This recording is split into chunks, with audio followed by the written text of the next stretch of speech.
I would like for you to turn and look to your neighbor and say, neighbor, by your grave. Turn and, oh yes, sir. Turn and look at the other. You never heard that before, have you? Turn and look to the other neighbor and say, neighbor, by your grave. That's kind of shocking, isn't it? I'll show you a good connection. I promise I will. So here we see in verse 4, we see something very significant happening all throughout this text. Now, this is the very first time that we hear mention of a funeral, and it's Sarah's funeral. And I want you to keep in mind that anytime you hear something for the very first time in the Bible, it's very significant. Amen. So we hear a connection between burying someone and actually taking possession of the land. Kind of keep that in mind. So in verse 4, Abraham actually refers to himself as a sojourner and as a stranger in the land. Now keep this in mind. He was dwelling in that land. He had been in Canaan for 62 years. That's a long time, yet and still he considered himself to be a stranger and a sojourner in that land. 62 years. Yet and still he was a stranger to himself and considered himself simply to be a sojourner. Why? Because he had not possessed that very land that God had promised to him. He was dwelling in the land that was promised to him, yet he hadn't taken possession of it. God told him in Genesis 17 and 8 that you, as well as all of your descendants, would take possession of your land. I'd like to throw this question out there. Are you simply dwelling in your land as a sojourner? Are you in your very land of Canaan, yet you haven't taken possession of the very promise of God that has been stated over your life? Now we see something very critical here in the text. We see that he talks to the sons of Heth. Is that correct? He talks to these individuals first, and they make him an offer. They say, we will give you this land. We're going to give you this land as a gift, basically. You can bury your wife there. You can bury your wife there. But they never mentioned that he would own any of that property. So here's the thing. They offered him something, but he wasn't going to have legal rights to it. I would say that some people have taken individuals up, or even the enemy up, on an offer for something, thinking that that's what they needed to do. Yet and still, it was going to prevent them from having legal rights in the very land that belonged to them. It's going to be a little bit heavy. So let's kind of keep a couple of things in mind here. They offered that to him. He said, no, that's not going to work for me. I need to speak with Ephron. He identified a very specific person for a specific reason. He said, I want to buy this cave. And the cave was going to serve as Sarah's grave. The grave was in a region called Machpelah. Okay, so he went out.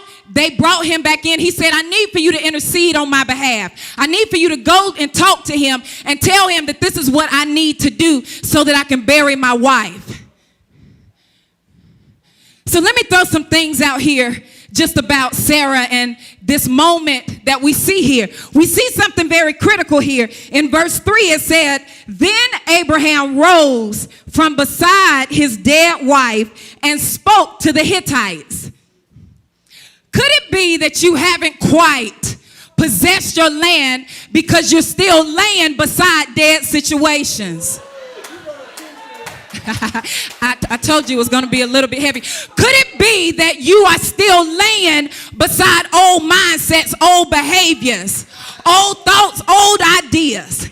Those things that were necessary, because she was necessary in the former season of his life. Could it be that you're still laying with those things, still holding on to dead things that it's time to be buried? mindsets, behaviors, ideas. But here's the thing. Some of those things, as I said, she was necessary and effective in the former season. But now it's time to make a transition into actually possessing something. So there were things that you might have been effective in doing in your former season. There were great accomplishments, greater successes in the former season. And some of us are still trying to hold on to those things and not completely bury those things, not realizing that God has something bigger and God has something greater in this next phase of our life. That was effective then, but now it's dead. Turn to your neighbor and say, bury it. So one might ask, what is the importance of this? I need for you to see this connection just as God showed it to me. The starting point of your possession starts with a burial site. The starting point of your possession starts with a burial site. Machpelah. Double blessing. Machpelah means double. Machpelah was a 2-story grave. So the very site that served as a grave site was also serving as the catalyst, the launching pad into his double blessing.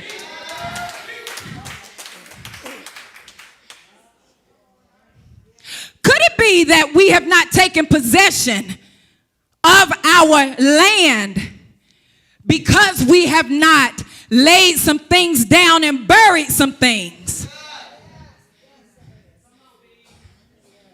Because this is the connection. See, I have to buy my grave site. I have to identify my grave site. I have to know who to talk to about it to take possession of it. And then I have to deposit some things. See, after all of the negotiations were done, it said, then he buried Sarah. Yeah, I told you it was going to be a little bit thick. So now we have to begin to consider, what are the things that need to be buried? What are the things that are dead that need to be buried? So that we can engage in this negotiation. We don't see mention of God in the text. See, this is something that we must engage in by ourselves. God said, I will give you the land. He's going to do his part. I will give you the entire land. But this is a time frame when God has appointed someone to do something specific. There are going to be occasions in your Canaan when you have to actually engage in the process of taking possession of your Canaan. No one else is going to do it for you. I have to identify every single thing that needs to be buried in order for me to take full possession of it. Double blessing. A grave serving as the launching pad for him to go in and take full possession. See, this is the thing. This was the only piece of land, a grave, that Abraham purchased. And we only see purchase of land just about 3 times. Do you see the significance? There's absolutely no way for you to fully possess your Canaan unless you first purchase your grave. Tell your neighbor, buy your grave.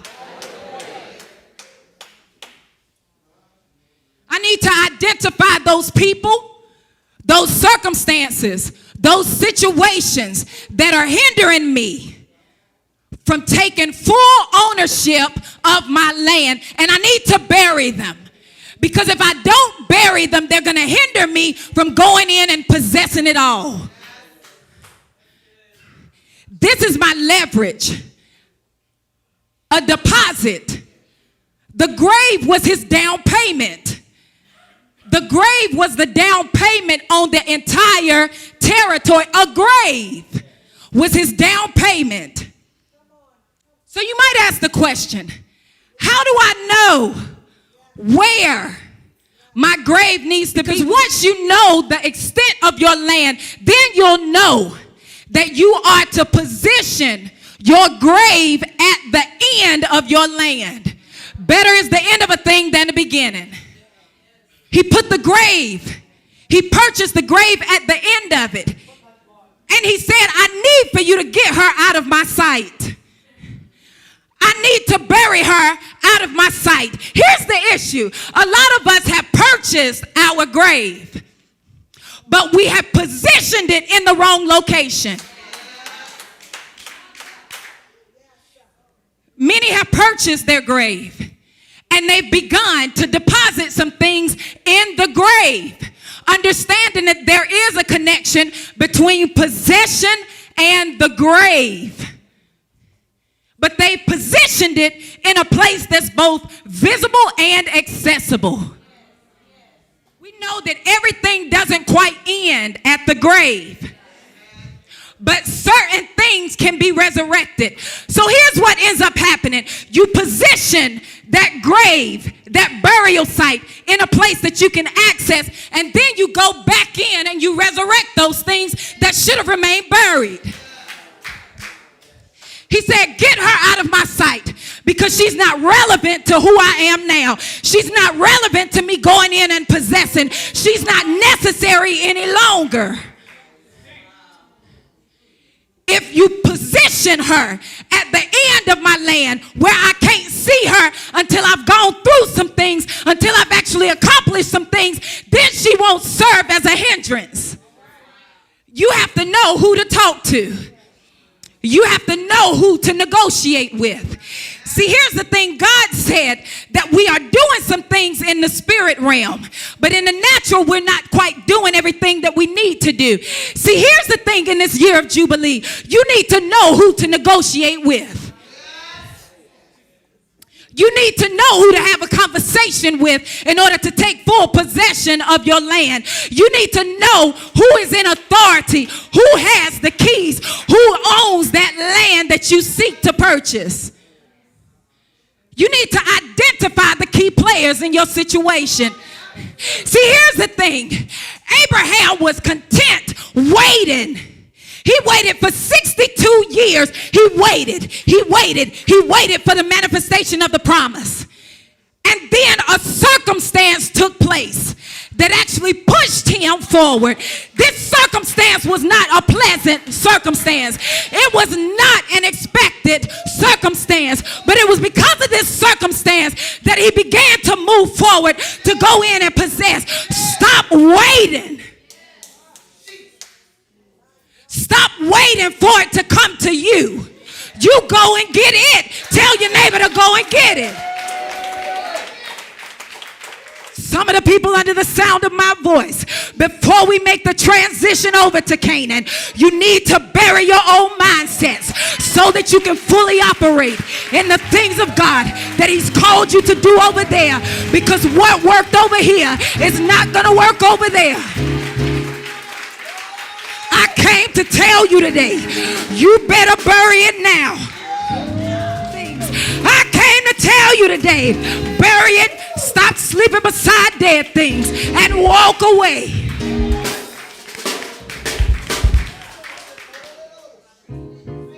Is there anybody here who is determined today to bury those things of the past that don't play a part in your future, so that you can take possession of the entire land that God has promised you?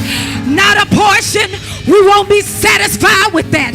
Not a minute amount of the land, but take possession of your entire land.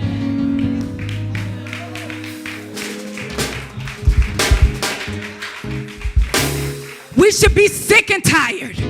We should be sick and tired of coming here Sunday after Sunday for the same situation, the same circumstance, when God has told us to bury it so that it won't have any effect in our lives again. Is there anybody here who is determined today to not constantly make trips to this altar, because you are determined to go in and possess and recover all That grave served as a resource. Your grave will serve as your resource. It's time to bury it. Turn to your neighbor and say, bury it. Turn to your other neighbor and say, buy your grave. Turn to your neighbor and say, neighbor. Oh, neighbor. I'm ready to bury some things today. And I'm going to put my grave out of my sight. Tell your neighbor, neighbor, I'm going to put my grave out of my sight.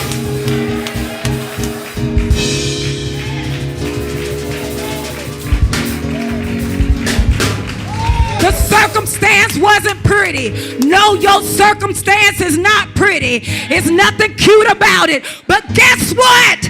That's the launching pad to your prophetic destiny. Give God praise for your circumstance. Is there anybody here who's prepared to lay it down today? Stand on your feet. If you're ready to lay it down, if you're ready to bury it forever. Some of you are hesitant. See, here's the reason why. That thing has been a part of your life for a long time. It's become a part of your identity. Sarah, she spent a good portion of Abraham's life with him. Yet and still, he knew when it was time to separate from her. You become accustomed to that thing. And now you're even content with laying beside that thing, even though it's dead. That thing was a part of the plan. But in this next phase of advancing you towards your destiny, that thing is no longer effective. That thing will serve as a weight. Are you ready today to bury it forever? And in the next 3 seconds, in the spirit realm, we're going to buy our grave. Position that thing at the end of the situation where it's completely out of our sight, never to have influence in our lives again. Are you ready? On the count of 3. On the count of 3. Keep that thing in mind. And on the count of 3, you're going to say, I bury it. Do you have your instructions? On the count of 3, you're going to bury it. Now it's according to your faith. It's according to your faith, be it unto you. 1, 2, 3.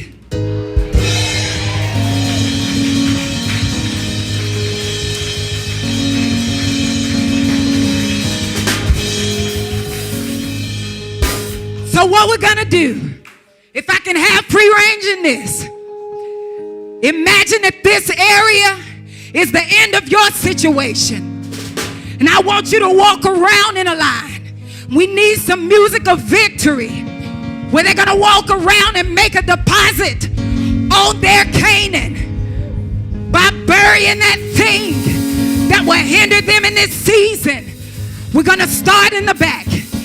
And if this is not something that you're prepared to buy your grave, it's in the grave.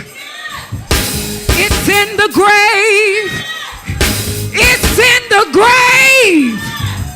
It's in the grave. I put dirt on it. I put it under the ground. I put it under the ground.